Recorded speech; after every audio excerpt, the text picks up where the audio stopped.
Ya, pemirsa, kualitas pelaksanaan pemilu legislatif 2014 tidak jauh lebih baik dari pemilu legislatif 2009 maupun 2004 lalu. Permasalahan yang pernah terjadi di Pileg 2004 dan 2009 kembali terulang pada Pileg 2014. Bahkan beberapa pengamat menyatakan bahwa Pileg 2014 adalah Pileg yang amburadul.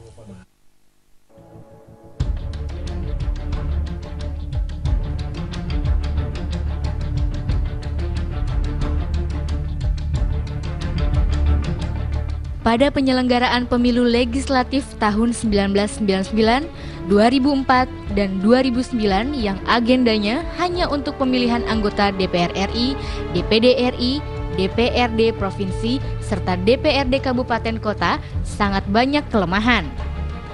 Tidak ada perubahan dan kemajuan signifikan, baik dari penyelenggaraan Pileg 1999 ke Pileg 2004, lalu dari Pileg 2004 ke Pileg 2009. Berbagai kelemahan seperti di 3 pileg terdahulu kembali terjadi di Pileg 2014. Carut-marut penyelenggaraan di 3 pileg terdahulu menjadi permasalahan rutin terulang kembali di Pileg 2014. Masalah jumlah daftar pemilih dari pileg ke pileg tetap menjadi permasalahan serius. Data daftar pemilih sangat amburadul. Tak sedikit warga yang sudah meninggal masih masuk daftar pemilih. Dan tak sedikit pula warga yang pindah alamat masih terdaftar dalam pemilih di tempatnya semula. Malah banyak diantaranya terdaftar sebagai pemilih di 2 tempat atau pemilih ganda. Warga yang tak masuk dalam daftar pemilih juga tak tanggung banyaknya. Menjelang Pileg 2014 lalu, data pemilih dengan berbagai persoalan tetap menjadi dilema. Kelemahan yang paling krusial pada Pileg terdahulu yang kembali muncul pada Pileg 2014 yakni sosialisasi caleg yang berjibun. Dinilai kurang membuat bingung pelaku pencoblosan serta membuat repot petugas TPS. Ketidakprofesionalan petugas TPS dan peliknya soal administrasi juga menjadi penyebab penyelenggaraan Pileg di hari pencoblosan berlangsung amburadul.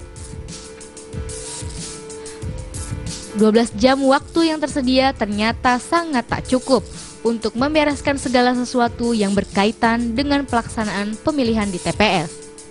Di tingkat TPS, perhitungan suara, rekapitulasi hasil perhitungan suara, serta validasi administrasi hasil perhitungan suara berlangsung hingga subuh dini hari, bahkan sampai beberapa hari. Selain itu, rekapitulasi hasil perhitungan suara di tingkat TPS pun tak sedikit yang bermasalah.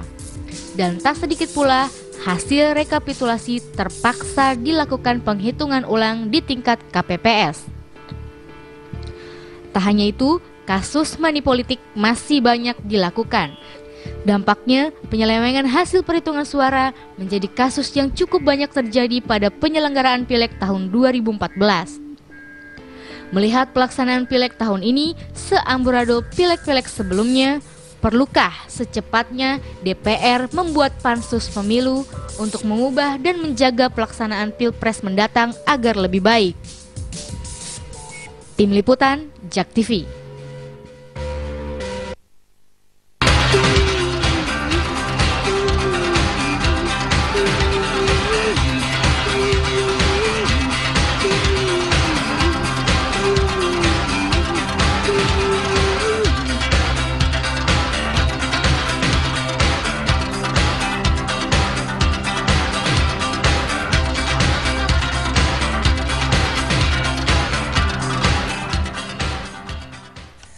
Iya, pemirsa, penyelenggaraan pemilu legislatif 2014 yang dinilai amburadul ini banyak yang mendesak termasuk DPR ini agar diusulkan yaitu dibuat pansus pemilu, dan ini akan kami bahas dalam dialog Ada Apa Berita petang hari ini bersama kami di studio. Sudah hadir 2 orang narasumber kami, yaitu sebelah kiri saya Profesor Siti Zuhro. Ibu Siti, apa kabar? Alhamdulillah baik, Mas Adam. Iya, kemudian juga dari Komisi 2 DPR RI sudah hadir Pak Zazuli Zuwaini. Pak Zazuli, Assalamualaikum. Waalaikumsalam warahmatullahi wabarakatuh. Iya, pemirsa juga Anda bisa bergabung bersama kami di line telepon 0215155111. Pak Zazuli, ini mendirect bicara mengenai evaluasi Pileg 2014. hari ini Komisi 2 DPR RI ini memanggil KPU dan juga Bawaslu begitu ya. Agenda apa saja yang dibicarakan oleh KPU? KPU lebih dulu, Bawaslu baru jam 7 ini rencananya. Karena direncanakan sebelumnya Bawaslu itu jam 2, KPU jam 10. Tetapi karena banyak yang harus dikritisi dan diklarifikasi oleh Komisi 2 kepada KPU sampai akhirnya molor dan sampai sore. Maka terpaksa dengan Bawaslunya adalah diundur sampai mulai jam 17 ini. Fokusnya adalah pada evaluasi pileg dan persiapan pilpres, karena kemarin kan baru selesai pendaftaran calon presiden dan calon wakil presiden. Nah, fokus evaluasi pileg dan persiapan pilpres itulah yang hari ini menjadi tema utama rapat kerja dengan KPU, antara Komisi 2 dengan KPU Republik Indonesia dan dengan Bawaslu Republik Indonesia. Oke, beberapa LSM ini memberikan catatan-catatan begitu ya, catatan cacat dari penyelenggaraan pemilu legislatif 2014. Ada catatan dari Komisi 2? Ya, saya kira seperti yang disampaikan oleh berbagai macam pihak, termasuk teman-teman dari LSM, semua kami di DPR punya catatan tentang penyelenggaraan pemilu hari ini. Meskipun pengemasan bahasanya saja mungkin yang berbeda, karena kami adalah anggota DPR, tentu bahasanya harus mencerminkan lembaganya begitu. Tapi sesungguhnya ketidakpuasan itu terjadi merata. Meskipun tentu saja menurut saya dari 5 tahun ke 5 tahun secara regulasi itu sebenarnya banyak perbaikan-perbaikan yang kita lakukan di Komisi 2 bersama pemerintah, yang sebelumnya umpamanya ditemukan ini adalah celah, yang sekarang ini kita upayakan supaya lebih baik lagi umpamanya. Tetapi namun demikian, namanya juga buatan manusia, kadang-kadang juga sudah dianggap bagus, karena menurut saya KPU yang berkualitas itu bukan semata-mata ditentukan oleh regulasinya. Yang pertama, regulasi harus semakin bagus. Yang kedua, penyelenggaranya juga bagus, iya kan? Kemudian juga pemilihnya juga cerdas. Kemudian kontestannya juga gentleman. Ini penting menurut saya. Jadi kualitasnya penyelenggaraan pemilu tidak hanya ditentukan oleh satu pihak, minimal oleh 4 pihak itu.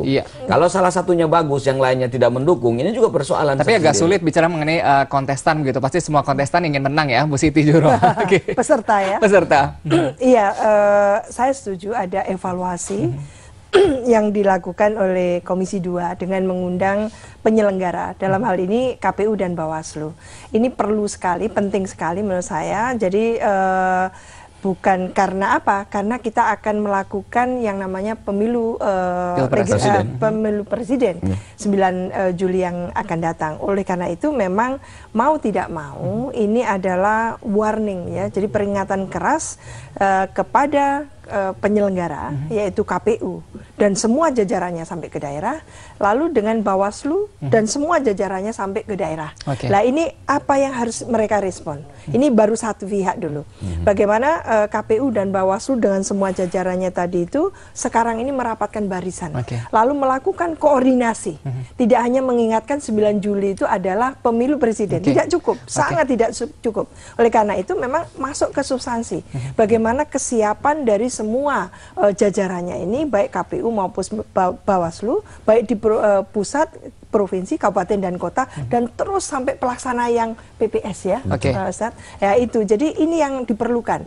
Ini kita mengingat karena ternyata di level-level daerah dan sampai penyelenggara yang yang di TPS itu ternyata luar biasa. Jadi satu sisi seperti itu, sisi yang lain partai politiknya di pemilu legislatif yang lalu juga kurang mendukung, kurang mendorong gitu ya, bahwa pemilu legislatif harus memang didorong untuk berhasil secara bersama, tidak hanya bersandar pada KPU dan Bawaslu. Itu yang kedua. Yang ketiga, sebelum pada masyarakat, penegakan hukum kita, pemilu ini harus menjadi penanda bahwa kita meningkatkan kualitas ya, kualitas saling percaya, membangun trust ya, trust building tadi, juga adalah bagaimana kita terikat secara hukum. Jadi harus ada peningkatan kualitas hukum kita, di mana masyarakat penyelenggara, peserta, masyarakat sebagai pemilih itu juga takut, taat pada hukum, sehingga tidak ada politik uang, politik transaksional, dan pelanggaran-pelanggaran yang dilakukan oleh para caleg dan sebagainya itu. Nah, bicara mengenai carut-marut begitu ya, amburadulnya proses penyelenggaraan pemilu legislatif, ini banyak faktor mulai dari grassroots, yaitu adanya kurangnya lack of kompetensi begitu ya, termasuk dari unsur rekrutmen di sini, dan juga mungkin ada anggapan juga bahwa celah-celah yang terjadi ini adalah by design tadi karena buatan manusia begitu, ada celah di situ. Makin menarik pemirsa di segmen berikutnya, jangan kemana-mana, tetap bersama kami.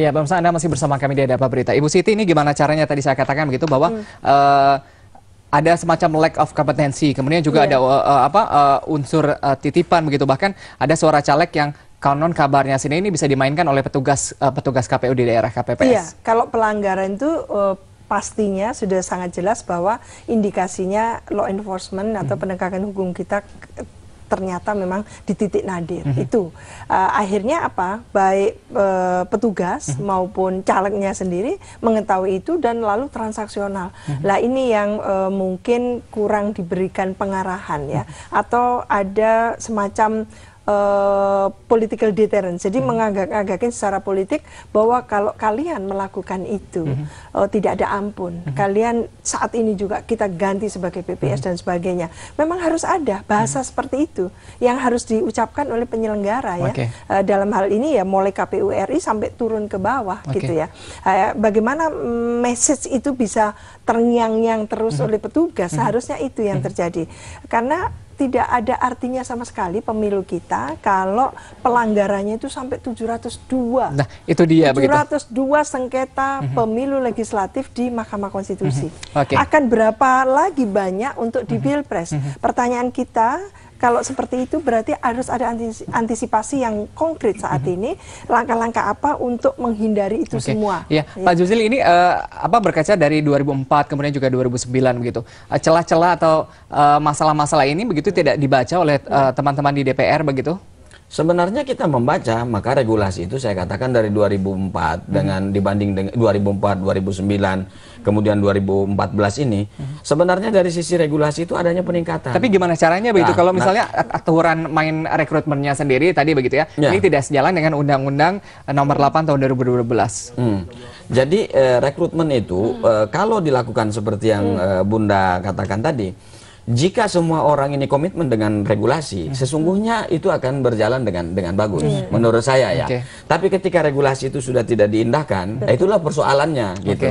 Umpamanya ketika merekrut anggota KPU, KPUD sampai ke bawah itu, ada intervensi kepala daerah. Ini kan juga sudah sesuai dengan tiga regulasi, ada kepentingan berarti di situ. Nah, bisa juga umpamanya ada orang yang menjadi KPU karena ada kepentingan kepala daerah, lalu dijanjikan oleh kepala daerah. Kalau you bisa mendukung partai kami, mohon maaf umpamanya, you bisa menjadi PNS umpamanya, batu loncatan umpamanya, karena mereka rata-rata muda. Kita tentu tidak suuzon, tetapi ini yang terjadi. Jadi pelanggaran itu sesungguhnya sekarang itu bukan oleh kontestan saja, tetapi oleh oknum penyelenggara. Itu dilakukan. Makanya tadi sudah tepat menurut saya kalau nanti KPU pusat ini, saya tidak setuju dengan bahwa carut marut ini by design. Menurut saya tidak. Tidak mungkin lah. Pertama dari segi regulasi, DPR dan pemerintah bersepakat untuk mendesain kekacauan dalam masalah pemilu. Setelah reformasi ini, kita kan justru ingin menghadirkan proses demokrasi ini berjalan secara bagus. Kita ingin wakil rakyat itu yang terpilih orang-orang yang betul-betul diminati oleh rakyat. Bukan seperti orang-orangan yang seperti di sawah gitu. Hanya karena perselingkuhan di tingkat bawah. Tetapi memang ada beberapa hal, kita terima dulu. Oke, kita coba angkat telepon dulu Pak Zazuli. Halo, selamat malam. Halo, selamat malam. Iya, dengan siapa di mana Pak? Dengan Pak Mudrik di Tangerang. Dari Tangerang, silakan Pak. Menurut saya kalau masalah evaluasi pileg DPR tentang kecurangan legislatif itu satu hal yang biasa. Kenapa? Karena memang kagak ada ketegasan dari KPU pusat, dan di setiap TPS juga menurut saya itu memang terjadi kecurangan. Kalau seandainya KPU pusat tidak tegas memberikan arahan-arahan kepada TPS-TPS di setiap kota ataupun di setiap daerah ataupun kepada setiap TPS. Kenapa? Karena yang pada dasarnya seperti itu, kecurangan nggak bakal bisa hilanglah selama KPU tersebut tidak mau, artinya tidak tegas dengan para bawahan-bawahan mereka. Ikut main itu ya. aja. Baik, Pak Mudrik, terima kasih. Tadi saya tanya begini. Saya kira penegasan yang disampaikan oleh Pak Mudrik sebagai masyarakat yang ada di tingkat real di TPS, dia melihat dan menyaksikan. Itulah yang terjadi. Nah, karena itu ketika umpamanya pemilih tahun 2014 ini meningkat menjadi tingkat partisipasi itu 75%, padahal sebelumnya itu paling 65 dan 68%. Nah, yang 10% dalam tanda kutip menurut saya, apakah ini adalah kesadaran rakyat untuk memilih atau perselingkuhan tadi? Kan kita lihat di media juga ada yang dicoblos, bahkan ada di satu tempat itu justru pemilihnya jauh lebih besar daripada penggelembungan suara begitu. Ya, umpamanya kan seperti itu terjadi. Nah, hal-hal seperti ini yang harus dibangun kesadarannya bahwa mulai KPU pusat menurut saya tidak ingin mengatakan bahwa mereka itu bersih, tetapi sudah on the track. Tetapi bagaimana mereka bisa membimbing bawahan sampai ke tingkat TPS itu? Dulu kan KPU ini kan tidak hierarkis. Kemudian kita perbaiki undang-undangnya supaya hierarkis. Nah, kalau sudah hierarkis tentu tanggung jawab KPU pusat itu adalah semua yang terjadi di bawah itu harus tanggung jawabnya KPU pusat. Menarik. Kalau begitu Pak Zazuli, ini terkait dengan opini masyarakat begitu yang banyak menilai bahwa tidak efisien bahkan amburadul. Siapa yang harus bertanggung jawab dari penyelenggaraan pemilu legislatif 2014 kemarin? Iya, pertama tentu dalam konteks penyelenggaraan pemilu KPU dan Bawaslu. Karena mereka itu lembaga yang kita bentuk berdasarkan undang-undang untuk menyelenggarakan pemilihan umum, mengawal proses demokrasi agar demokrasi itu betul-betul tegak secara bagus.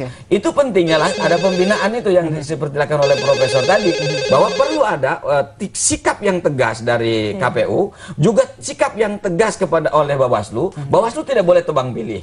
Tidak boleh tebang pilih Bawaslu. Dia harus pokoknya pakai kacamata kuda. Siapa yang salah dia tindak gitu. Sekarang ini kan orang yang sudah jelas di TV dengan memutar uangnya sambil berjoget membagi uang dan dia caleg, dikatakan dia tidak melanggar. Itu satu contoh. Di mana dengan mengatakan berkutat pada aturan yang kurang inilah yang loh, apalagi yang kurang, sudah jelas kok dia bagi di. Menarik. Bu Siti, ini bahkan tadi begitu ya, ini bicara mengenai money politik ini makin vulgar begitu. Sekarang tidak hanya di bawah meja tapi di atas meja begitu ya. Persepsi nggak betul. Dan dilempar. Iya, ini persepsi begitu ya, tingkat kesalahan begitu, sanksi-sanksi ini tidak sejalan begitu masing-masing penyelenggara pemilu.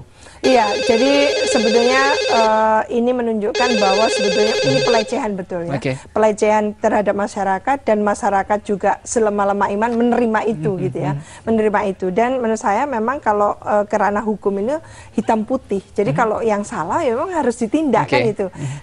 Sekali ada penyimpangan atau pelanggaran dibiarkan, ya itu akan merata, menjamur. Akhirnya ya sudah, kita boleh kok melakukan itu. Nah, ini akhirnya Bawaslu dan semua perangkatnya kebabaran melihat itu, dan penyelenggara sendiri merasa kewalahan gitu. Lah untuk yang akan datang ya, lagi-lagi selalu kita berharap ya, tidak ada lagi ampun, tidak ada lagi maaf seperti ini. Ini yang harus sudah disuarakan. Pekerjaan KPU dan Bawaslu ini kan 5 tahun sekali. Gitu. Jadi inilah peak seasonnya gitu ya. Waktu 1 kali 24 jam memang harus fokus pada bagaimana persiapan ini bisa berhasil, dan memang nanti ini ya paling tidak lancar dan sebagainya, tidak ada penyimpangan. Kalau perlu zero penyimpangan gitu ya. Kalaupun ada itu 1-2 lah. Tapi 702 ini udah kebanget. Makin menarik. Kita coba angkat telepon lagi. Halo, selamat malam. Halo, selamat malam. Iya, malam. Dengan siapa di mana, Pak? Dengan Pak Oki dari Bekasi, Pak. Dari Bekasi, silakan, Pak. Memang selamat malam, Pak. Iya, malam. Itu memang perlu dievaluasi kembali itu hasil pileg. Pertanyaan saya adalah, mengapa suara dari TPS katakan 10 sampai di KPU, sampai di desa berbeda, sampai di kecamatan berbeda, sampai di KPU provinsi berbeda, sampai di KPU pusat bisa berbeda. Padahal source-nya dari TPS. Betul. Mengapa sedemikian, Pak? Jadi maksud saya teknologi yang ada sekarang, mengapa nggak dari TPS langsung directly to KPU pusat? Kalau dia orang DPR RI, kalau dia orang provinsi, kenapa nggak ke KPU provinsi? Kita punya teknologi yang luar biasa sekarang. Mengapa hal ini nggak dilakukan? Mengapa harus berdasar dulu?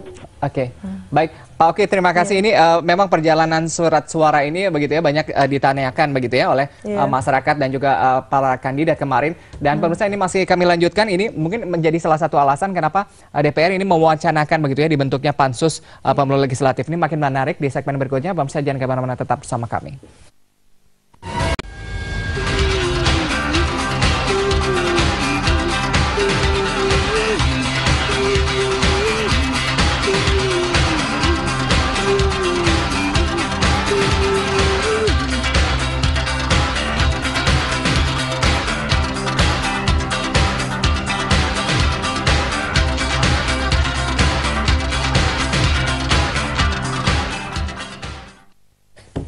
Iya, pemirsa, menarik bicara mengenai penyelenggaraan pemilu legislatif yang beradul. Ini bahkan DPR RI mewacanakan agar dibentuknya panitia khusus. Tapi alasannya mengapa begitu ada wacana ini muncul, Pak Zazuli? Sekarang ini belum menjadikan keputusan Komisi 2 adanya pansus ya, karena kita juga kan harus lihat dulu, kita dalami. Karena sekarang ini, kalaupun terjadi banyak kecurangan, saya sih harus mengatakan dengan jujur, sebenarnya masih jauh lebih baik dari 2009. Kalau mau kita katakan dengan jujur, terjadi penyimpangan, yes, tapi penyimpangan ini pelanggaran itu kita harus klarifikasi. Ada pelanggaran itu teknis, ada pelanggaran itu adalah tentang timing.